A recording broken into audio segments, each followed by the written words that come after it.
Hi, I'm Meredith Bell. Developing effective leadership skills doesn't happen overnight.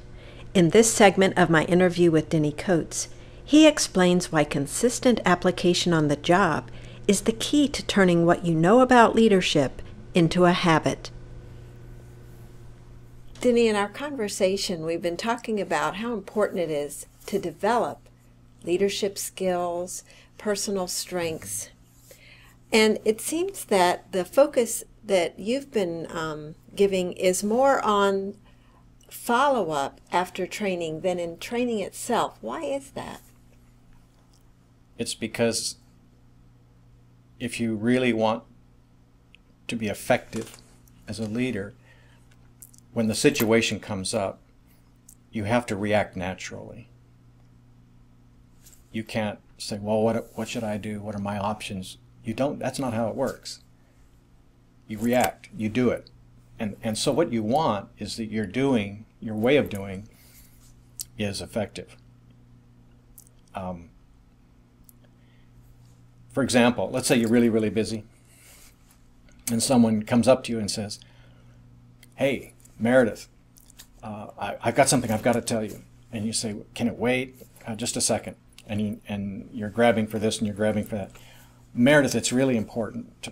And so what you do is say, okay, what is it? But you're not looking at her and you're trying to multitask. Mm-hmm. Now, if if that's your habit, that's how you'll do it. That's how you'll react in a busy moment. But you see, that's a worst case scenario when it comes to listening. So what you want is to have a way of listening that's really effective and to do it that way all the time. But that means it has to be a habit. Mm-hmm. And so you don't get habits by watching a 30-minute video. Now, I have an example. I love to swim. And one day I was in the pool. By the way, I just swim. I'm not trying to compete in swim meets, or I don't have goals, to swim a mile in so many minutes and anything like that. I'm just doing it for the health. Mm-hmm. So I was in the pool swimming laps, and when I got to the end of one of the laps, this guy with a whistle around his neck, he said, hey. And so I said, what? He says, let me give you a tip. When you bring your arm over, don't slap the water. Reach out and gently put it on the water and then dive it in like that and then pull more water back. And I thought, that makes sense. And so for that whole rest of the day, I was trying to do that, what he said. But man, it was awkward.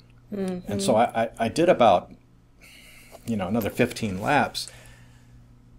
And that's quite a few strokes trying to do this thing that he said. But at the end of it, it still didn't feel comfortable. It still felt weird. Really? Yes. After all that many times? That's right. And so but I believed him. I thought he was right. So for the next 5 or 6 times that I went to the pool, I really tried it. Somewhere along in my many, many months of swimming, it dawned on me, I don't think about it anymore, but I was doing it right. But you see, it took a long time. Now let me tell you why that is. The reason is that behavior patterns or any action that we do comes from the brain. Our brain tells us what to do. Makes sense. And so you can do something based on decision making and analysis, think it through, mm-hmm. and say, okay, I'm going to do this. Mm-hmm. Or you can do it because that's how you do it. Now, to do that, to react with a strong habit, you have to have the brain cells that are involved in that action all wired together. If they're not all wired together, then you have to brute force it through decision making. But every skill, every habit, every behavior pattern that you have is because these things are interconnected. And in your life and in your work, you just ended up doing it that way. That's how you learned to do it over time. It takes time. Mm-hmm. So you have all these various patterns that are sort of like hard wiring. Mm-hmm. Then see what happens is the neurons, if you try to do something and you do it repeatedly, it stimulates the neurons that evolved to want to touch each other. And so what they grow little filaments called dendrites, and they finally ultimately reach, and when they're all interconnected, then you have the circuitry. Ah. The bad news is it takes a long time. How long? Well, when you say a long time, you know, for some people that's an hour. Well, it takes a lot of repetition. Maybe instead of saying months, you say repetitions. How many times did you try to apply that in your work? Okay. So if you're really conscientious and you're trying hard and you do this skill or this habit, and you maybe 6 times a day, because you're trying to do it right, you're really committed. Well, the ingraining process will happen faster. Okay. But if every 10 days you get in that situation and you say, ouch, I made a mistake, I should have done it differently, that's learning, but it's going to take you longer. But however long it takes is however long it takes. I remember one time I was in my organization, and even though I'm very aware of effective listening techniques, and I've taught people about it, and I've written things about it, and I really understand how it's done, and I practiced it, and I just assumed that I was a great listener. But I got some feedback from my team saying, man, you know, you're really not a very good listener. And I didn't believe it. But after I got enough feedback, I said, well, there must be something to this. And so I got more feedback about what they really wanted. And it aligned with how it should be. But it took me a couple of years to get to the point where I was listening in a way that really satisfied them and was effective. And I wasn't thinking about it. I wasn't trying.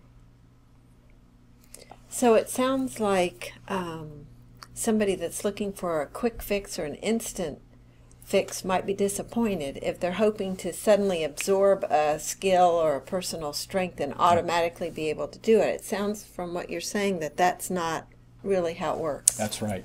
If I'm a golfer and I've got money, I can go out and buy the best driver that's made. And it's possible to use that driver to hit a drive 300 yards. It is. What if you have the best coach along with it? Buy the best coach. But it isn't going to work without practice. You're going to have to hit about 1,000 golf balls with coaching before you can get out on the course and step up to the tee without any sweat, without any thinking about it, and just swing that club and knock it down the fairway 300 yards. You can do it, but it's going to take a lot of practice. All behavior patterns, all skills, all personal strengths are things that you do, and to do them effectively under the pressure of work, the fast pace, the risks, and all of that, and you just do it and do it right. It takes practice, and so it takes time. So if I really want to get stronger in a particular area, it sounds like what you would recommend is start looking for opportunities to use that every day. Yes, and that means it is not in the classroom. Uh-huh. It means it's after the classroom. The real learning begins after the classroom. It means on the job. It means I'm learning from my experience. And so just get committed to your work as a learning experience for life. Got it. Thanks. Okay. We'd like you to have 2 free leadership ebooks that are packed with insights to help you deal with challenges you face every day. Strong for Leadership and Coach the People You Care About. Get your free ebooks at prostarcoach.com.